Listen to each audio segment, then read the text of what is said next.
Show, Stephen A. Smith said that he's hearing that if Kevin Durant doesn't stay in Oklahoma City, L.A. is his primary objective as a landing spot, as opposed to South Beach or even his home of Washington. Kevin Durant responded to this on Friday. Here's what he said. I don't talk to Stephen A. Smith at all. Nobody in my family, my friends, they don't talk to Stephen A. Smith, so he's lying. If you ask me a question, I'll talk about them. But like I said before, I have people who I talk to about everything, and I know for a fact they didn't talk to him, so he's making up stories. Stephen A., waiting to hear what you had to say about this all weekend. I know a lot of people are. What's your response to this? Well, my first response, Molly, Skip, is that I'm incredibly happy that this happened on a Friday after First Take, because I will openly confess to you that had I had to come on the air that next day after reading somebody questioning my credibility and my character, I can promise you it would have been very bad. Kevin Durant is the one that's lying. I have interviewed Kevin Durant. His rookie year, I interviewed him at his home in Seattle. I interviewed him years ago when we were in Orlando for SportsCenter. I've talked to him on several occasions, literally within the last year, where we've run across one another at an arena, or one time we saw each other at 40-40, because obviously he's being repped by Rock Nation right now, whatever the case may be. No reporting that went on in that regard, right? Just pleasantries and things of this nature. That statement that he came out with, that was a surprise to me, because I had no idea that he had any kind of problem with me whatsoever, okay? I wasn't aware of it, so it was news to me. That's point number one.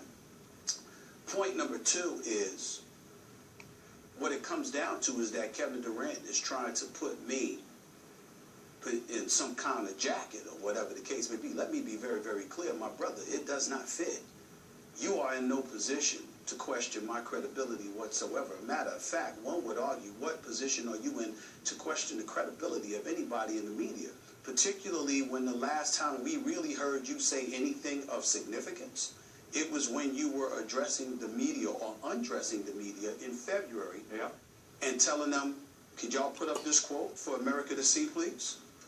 Here it is right there. You guys really don't know bleep. To be honest, man, I'm only here talking to y'all because I have to. So I really don't care. Y'all not my friends. Y'all going to write what you want to write. You're going to say what you want. You're going to love us one day and hate us the next. That's part of it. So I just had to learn how to deal with it. Come back to me, please. Kevin Durant said that in response to idiotic questions he felt the media was asking him about head coach Scott Brooks and his potential tenure, because Scott Brooks obviously took them to the playoffs, won over 65% of the games, was doing a fabulous job, at least in Kevin Durant's mind, so much so that the year before, Kevin Durant said, hey, I think this guy should be the coach of the year. So he deemed the questions ridiculous. That was in February. What happened in April, Skip? Scott Brooks was fired.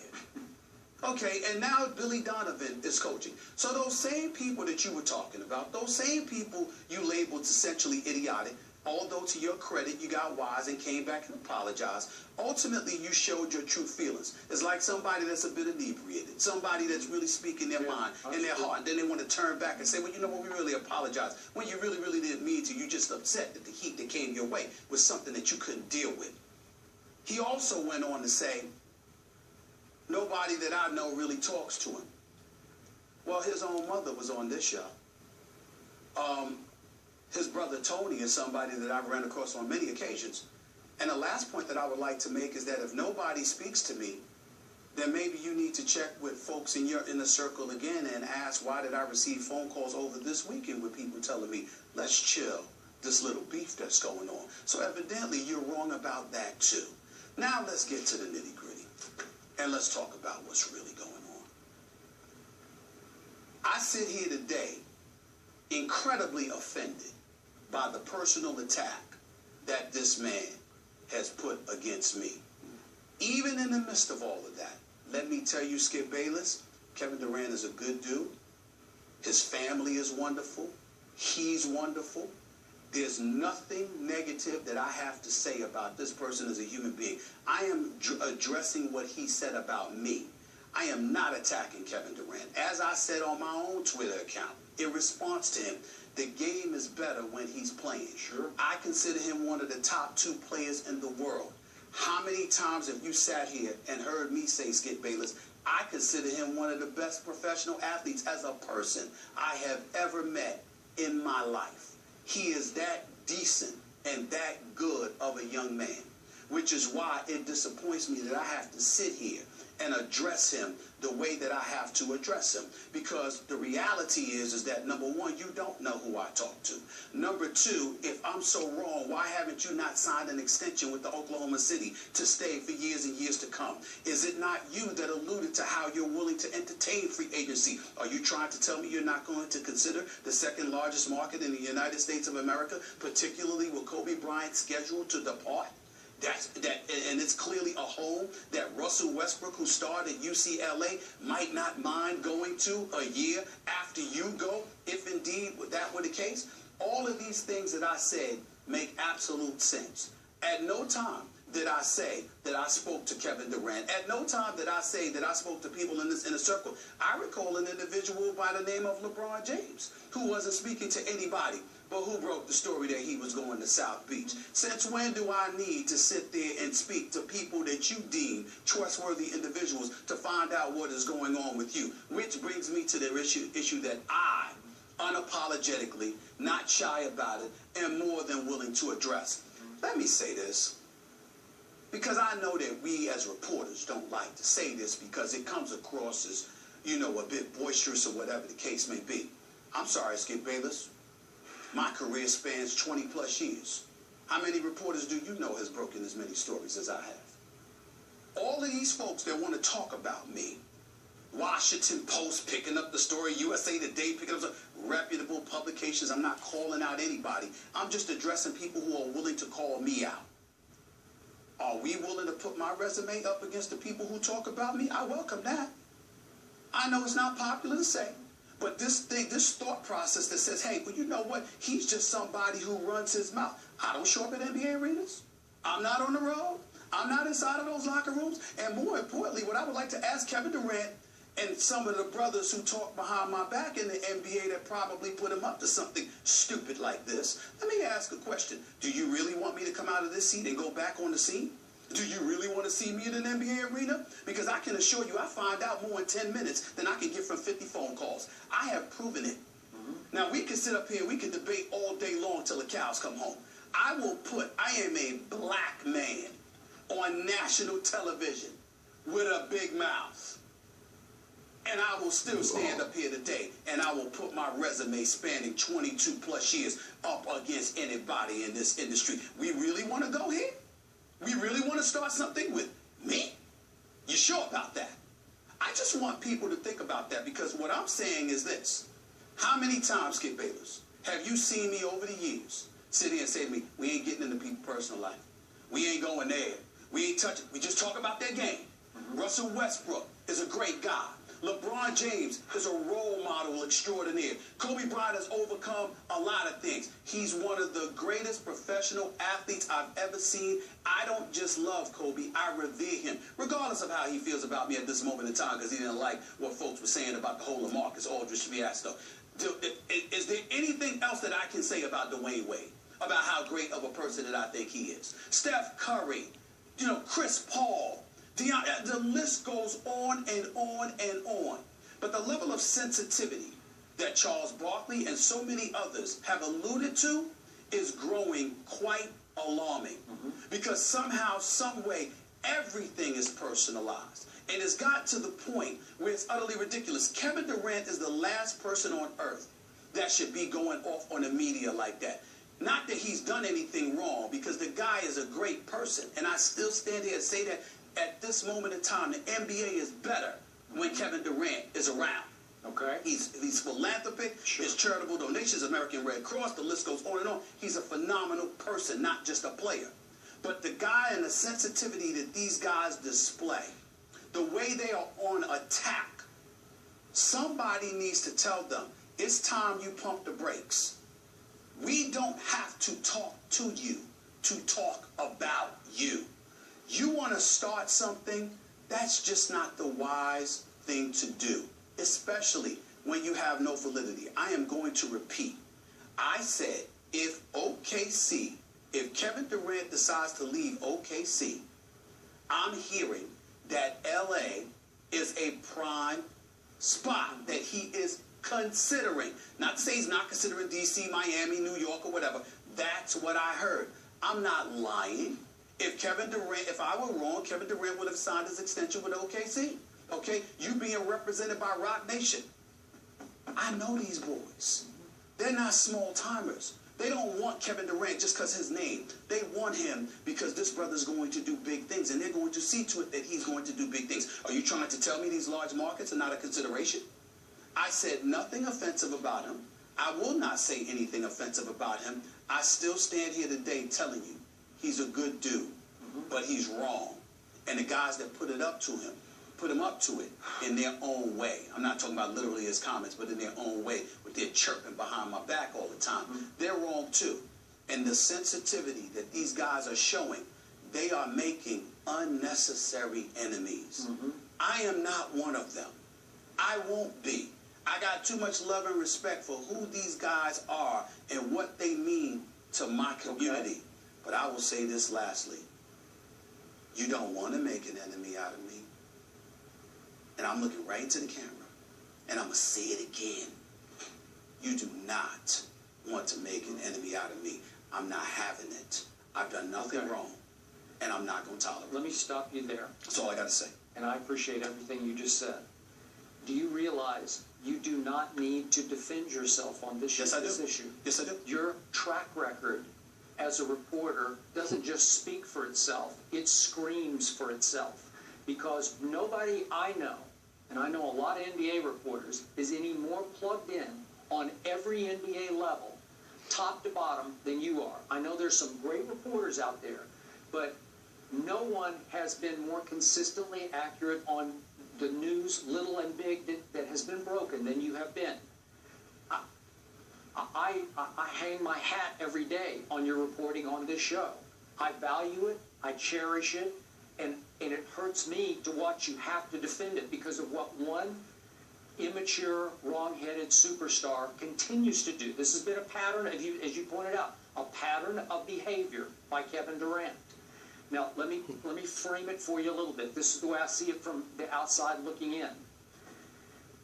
You love this guy as a player. You've sat in that seat morning after morning and defended him and lauded his play. Am I right? I mean, I lauded both his play and him as a man. As a man. So I'm sure a part of you is stung by this, that he would do this to you after all the support you have voiced for him. Am I right? Yes. Okay, now let me look at it from his side.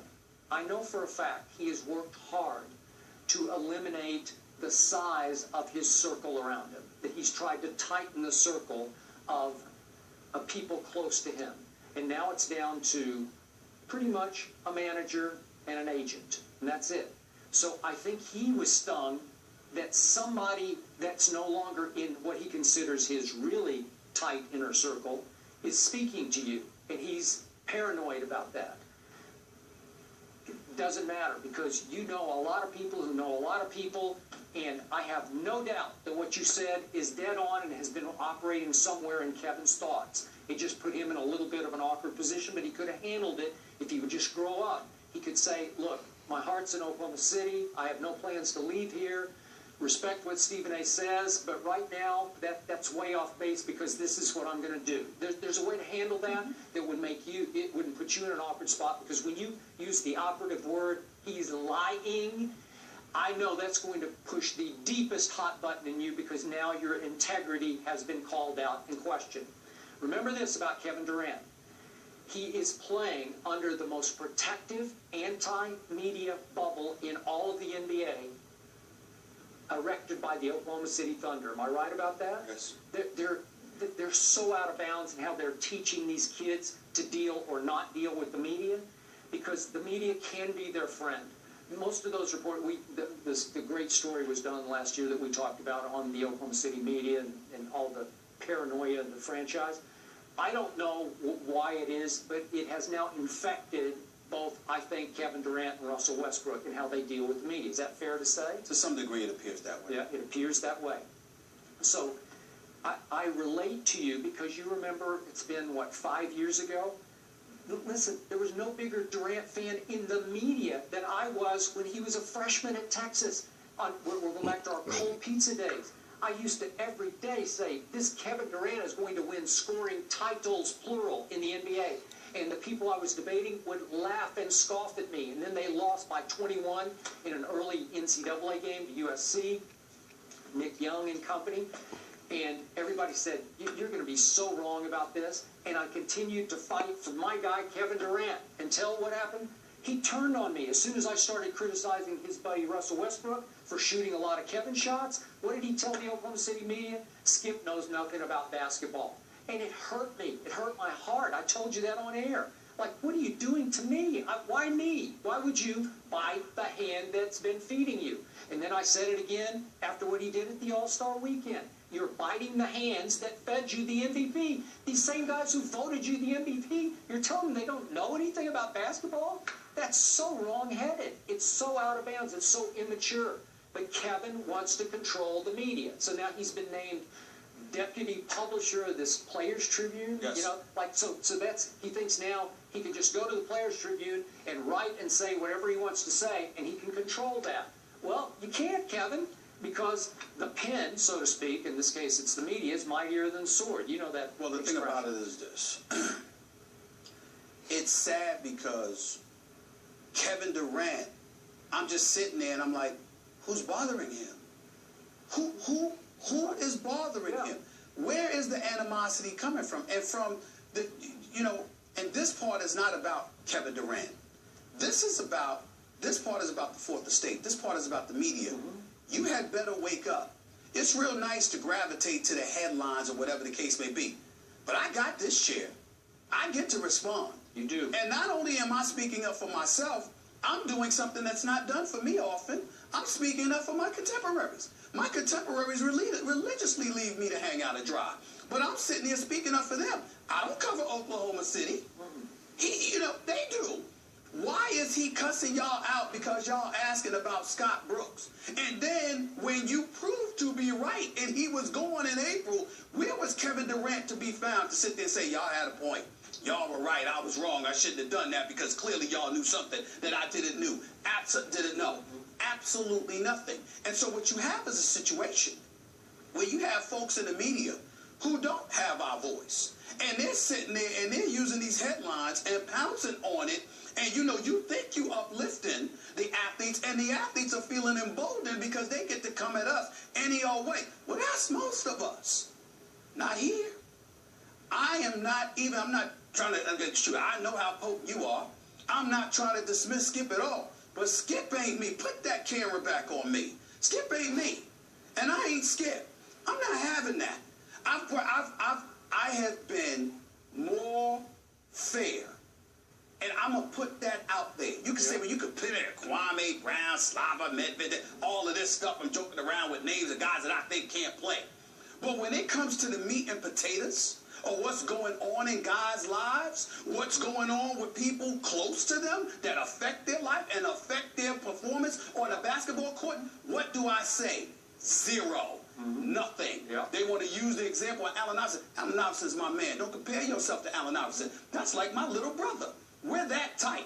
You understand? So there are things that I may have done. You might look at it as wrong, but I looked at myself as trying to help him. And now we're as thick as thieves and we're as tight as ever. I love Allen Iverson in ways that I will never love most of these guys. But I respect them because I know what they mean to my community. I know what they stand for. And I know that by and large, they're even better as people than we give them credit for. But the level of sensitivity and the level of immaturity is leading you down a wrong path. And this much I can promise you. And I want to say this to Kevin Durant again. This ain't no damn jump shooting contest. This ain't me playing on a basketball court. I couldn't shine your shoes. But this is a different arena. And the one thing I can promise you, you will never have the last word. There's a level of respect that I have continuously showed. And I will continue to show it, because I know what kind of young man that dude is. But he made a mistake here, and I feel the need to call him on it. I couldn't let it go. And from now on, this implication that I don't know stuff, y'all better think twice about that. Because when these NBA games come, you're going to see me at these arenas. And remember what I said to you. I can find out more in 10 minutes at a basketball arena than I can on the phone with 50 different people inside of 2 weeks. Think about that and ask yourself, do you really want to go there? I sincerely hope that I don't have to have this conversation with anybody again. Let's move on. Appreciate it. Let's leave it there. And to your hate.